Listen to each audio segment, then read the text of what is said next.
comigo em Josué capítulo 14, serei bem breve. Glória a Deus, louvado seja o nome do Senhor Jesus. Livro de Josué, capítulo de número 14. Glória a Deus, parabéns, felicidade. Deus abençoe a igreja em nome de Jesus, por este culto maravilhoso de jovens, onde Deus tem abençoado as nossas vidas nesta noite. Já quero pedir oração dos irmãos e das irmãs, e antes dos irmãos nós lermos a palavra de Deus, por duas coisas. Quero pedir uma oração e ajuda, obviamente, dos irmãos. A primeira delas é que segunda-feira agora, irmãos, nós teremos o primeiro culto de celebração do Conselho de Pastores da cidade de São Roque. Eu quero pedir aos irmãos, claro, certamente o pastor Luiz estará verificando se há essa possibilidade, mas em nome do nosso pastor presidente, quero pedir que, se for possível, pastor Luiz, se não tiver nenhum trabalho aqui, né? É o senhor que vai verificar. Esse culto vai ser na igreja quadrangular, e é o primeiro culto de celebração do Conselho. E nós precisamos estar lá, irmãos. A sede tem que estar lá, enfim, é o maior número de gente possível. Então, quero fazer esse pedido em nome do nosso pastor presidente. Será na igreja quadrangular, beira na praça dos expedicionários, lá embaixo, lá no mercado de São Roque, matriz, naquela igreja quadrangular, às 7h30 da noite. Se de repente o senhor vê que tem um evento, de repente, se for possível, né, a presença dos irmãos lá será uma bênção. O conselho, igreja, esse convite é para a igreja do Senhor Jesus. Foi boa a pergunta do senhor, exatamente por isso que foi até alterado o título do culto. O título dele estava assim: culto de celebração do conselho. E por isso que eu falei culto de celebração do conselho, pois é culto de celebração das igrejas da cidade de São Roque, as igrejas evangélicas. Então o convite é para todas as igrejas, vai ser lá na igreja do Evangelho Quadrangular. Também peço oração dos irmãos, eu peço oração e ajuda, porque segunda-feira agora, se Jesus nos alcançar com a sua graça, sendo isso da plena vontade de Deus, segunda-feira agora estaremos realmente, efetivamente, em nome de Jesus, se Ele assim nos conceder, será começada a construção do templo sede. Vai ser segunda-feira agora. Então quero pedir aos irmãos, nos ajude em oração. E claro, com as suas contribuições que vão precisar também. Mas nos ajude em oração primeiro, pelo amor de Deus. Porque isso é batalha espiritual. Sem oração não tem vitória.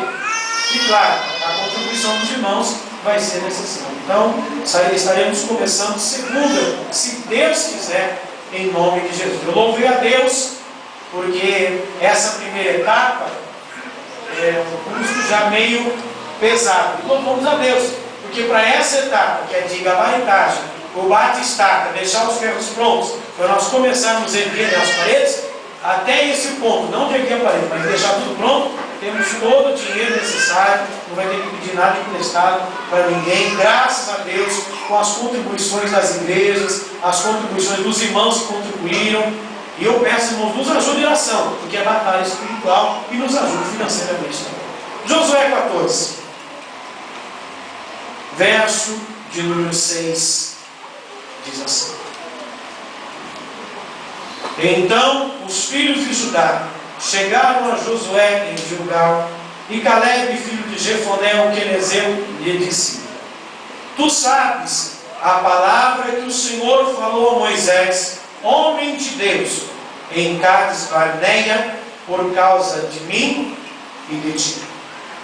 Da idade de 40 anos era eu, quando Moisés, servo do Senhor, me enviou de Cades Barneia a espiar a terra, e eu lhe trouxe resposta, como sentia no meu coração.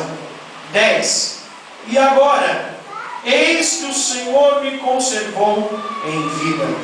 Como disse, 45 anos há agora, desde que o Senhor falou esta palavra a Moisés, andando Israel ainda no deserto. E agora, eis que já sou da idade de 85 anos. E ainda hoje estou tão forte como no dia em que Moisés me enviou. Qual a minha força então era, tal é agora a minha força, para a guerra, para sair e para entrar. Amém?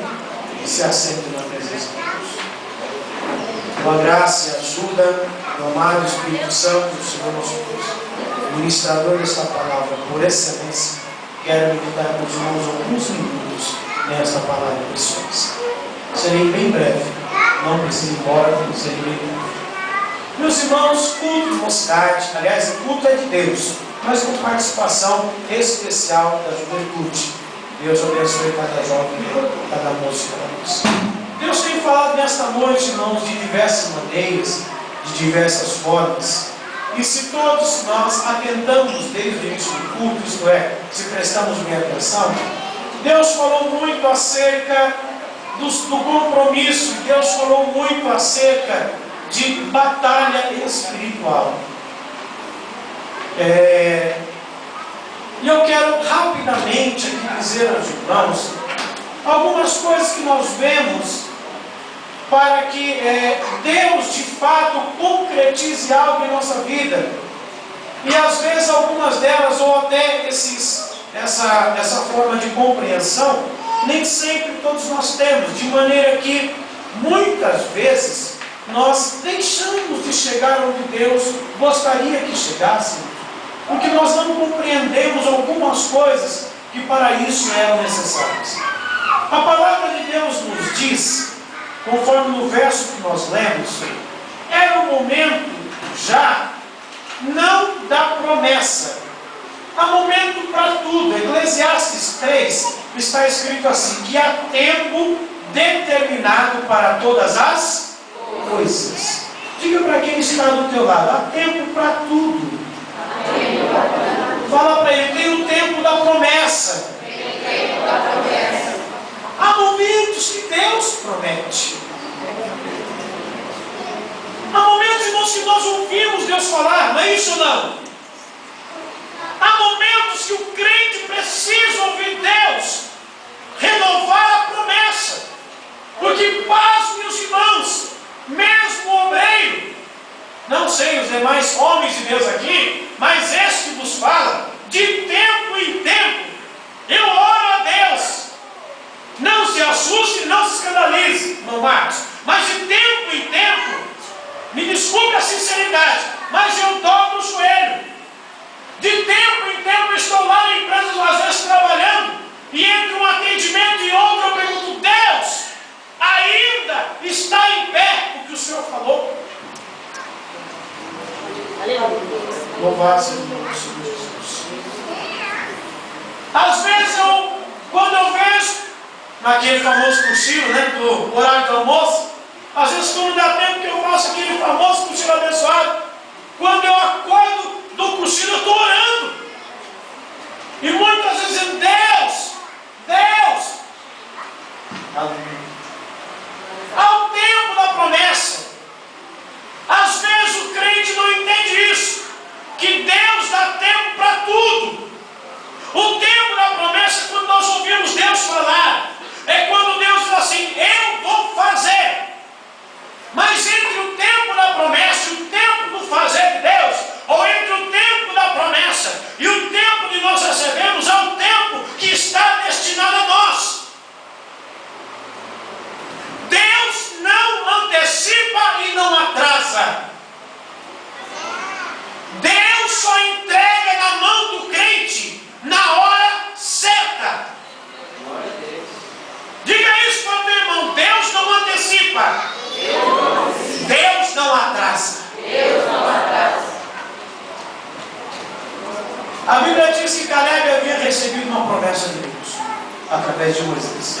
Os irmãos sabem muito bem a história. Só ele, com Josué, haviam ido espiar a terra de Canaã. Eram 12 ao todo. 10 retornam dizendo que a terra era boa, mas tinha gigante. Em outras palavras, a bênção é grande, mas vai dar problema, nós não vamos conseguir conquistar. 12 homens retornam disso e 10 dizem assim, mocidade, a bênção é grande, mas para conquistar é impossível. Quantos crentes às vezes, irmãos, têm essa dificuldade de entender que Deus